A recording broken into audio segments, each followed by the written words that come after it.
Dans cette vidéo, je vais vous présenter un tout nouveau petit plugin qui vous permettra de personnaliser vos transitions et vos stingers sur OBS Studio.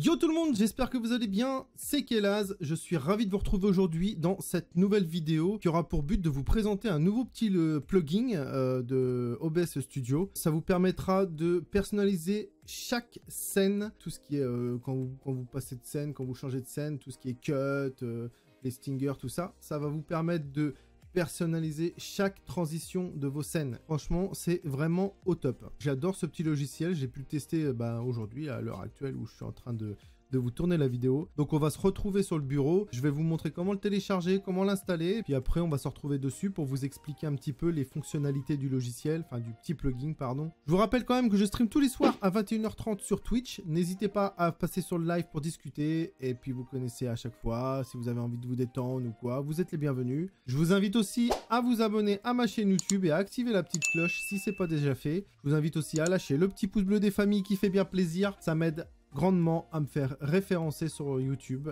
Et puis je vous dis à tout de suite et on se retrouve sur le bureau. Donc là on va se retrouver sur le site de OBS Studio, Open Broadcast Software. Je vous mettrai le lien dans la description directement, ça vous évitera de galérer à chercher exactement l'endroit où il est. Une fois que vous arrivez sur ce site là, vous allez directement télécharger le logiciel juste ici. Je vous mettrai un petit encadré rouge juste ici. Donc ça s'appelle Transition Table 0.1.2. Une fois que vous aurez cliqué dessus, il va vous proposer 4 téléchargements. Alors c'est soit vous prenez le premier, vous allez directement télécharger le Windows Install. Donc en fait, vous allez le télécharger, vous allez cliquer sur Windows Install, vous allez faire Next, Next, Next, Next, Next. Vous allez installer le dossier qui s'appellera OBS Studio, c'est comme ça qu'ils l'ont appelé. Donc si vous avez déjà un dossier qui s'appelle OBS Studio, ça risque de rentrer en conflit. Alors ça, c'est pour tous ceux qui viennent d'installer OBS. Honnêtement, prenez celui-là, comme ça vous êtes tranquille. Mais pour tous ceux qui ont déjà installé OBS Studio, qui ont déjà un dossier qui s'appelle OBS Studio, prenez pas celui-là, prenez le deuxième directement. C'est directement les fichiers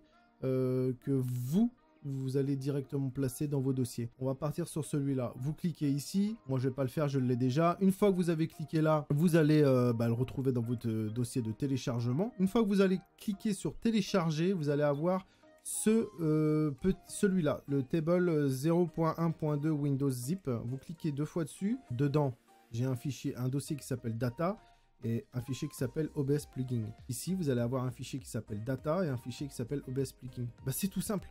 Vous ouvrez Data. Ici, vous ouvrez Data. Vous voyez, vous avez OBS Plugin. Et là, vous avez OBS Plugin. Vous ouvrez OBS Plugin ici.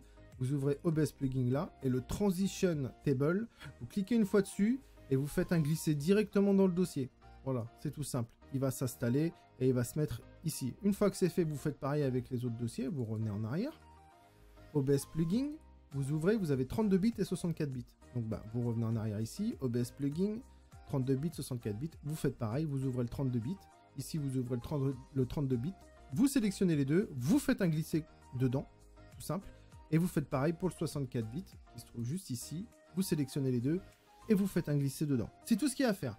Une fois que c'est fait, vous ouvrez votre OBS Studio. Une fois dessus, vous allez dans Outils, en haut à gauche. Et là, vous allez pouvoir constater qu'il y a le Transition Table. Vous cliquez dessus et là vous avez une petite fenêtre qui apparaît justement avec le From To, transition, la durée et puis ici c'est pour effacer. Donc From To c'est quoi? C'est du point A au point B tout simplement. En gros ici vous avez toutes vos scènes et là aussi, et par exemple c'est si vous voulez que de la scène 2 à la scène 3 ça fasse une transition spécifique. Vous sélectionnez, après vous reconfigurez une autre. Là déjà je vais vous faire une petite démo, je vais vous expliquer un petit point essentiel. Ici, j'ai créé des scènes. Donc scène basique, on n'est pas là pour faire un truc monstrueusement beau ou quoi que ce soit, c'est juste pour vous expliquer le plus simplement possible. Vous avez la première scène qui est pour moi mon Discord, vous avez, donc c'est la raid, vous avez la scène 2, c'est la dernière vidéo que j'ai faite, vous avez la scène 3, c'est quand je commence les streams. Vous avez la scène 4, c'est l'avant-dernière vidéo que j'ai faite. Et la scène 5, c'est tout simplement le OBS. Voilà, c'est pour vous montrer. Ici, vous avez la transition de scène. Donc, qu'est-ce que c'est? C'est là, en fait, que vous allez sélectionner les transitions en coupure, fondu ou alors Stinger. Stinger, qu'est-ce que c'est? C'est quand c'est vous qui avez créé votre transition. Et c'est grâce à Stinger que vous allez pouvoir la faire fonctionner. Si vous voulez savoir comment la faire fonctionner, j'ai fait une vidéo qui apparaît en haut à droite de votre écran. Sinon, la miniature, c'est ça. Et vous avez toutes les informations nécessaires pour OBS Studio. Revenons à nos moutons. Ici, vous avez les transitions de scène. Chaque transition que vous allez mettre ici, c'est pour tout le monde. C'est pas pour une scène spécifique. C'est ça qui est dommage. Parce que si vous avez des transitions, mais si vous voulez par exemple faire des zooms sur votre webcam et revenir et patati et patata, comme moi j'ai sur mes lives, je suis obligé de mettre en coupure. Je peux même pas utiliser mes transitions. Mais grâce à ce petit logiciel qui vient de sortir, on peut configurer chaque scène avec une transition spécifique à elle propre. Et ça, c'est top. Vous allez dans Outils, vous faites Transition Table, et là, vous arrivez ici. Une fois que vous êtes là, vous avez From to Transition. Si je veux que ma transition scène 2, quand je switch sur ma transition scène 4, si je veux que entre ces deux transitions, donc de la scène 2 à la scène 4, qui est pas une coupure, mais tout simplement un fondu. Je mets fondu. Ensuite, vous pouvez mettre la durée. Vous faites 7. Ça va la créer. Vous faites close. Et là, si je me mets donc de la scène 5 à la scène 2, vous allez voir, c'est bam. Vous voyez, c'est coupure nette, direct. Mais par contre, si je fais de scène 2 à scène 4, si je fais de scène 2 à scène 3, bam, ça fait une coupure. Je reviens sur la 2.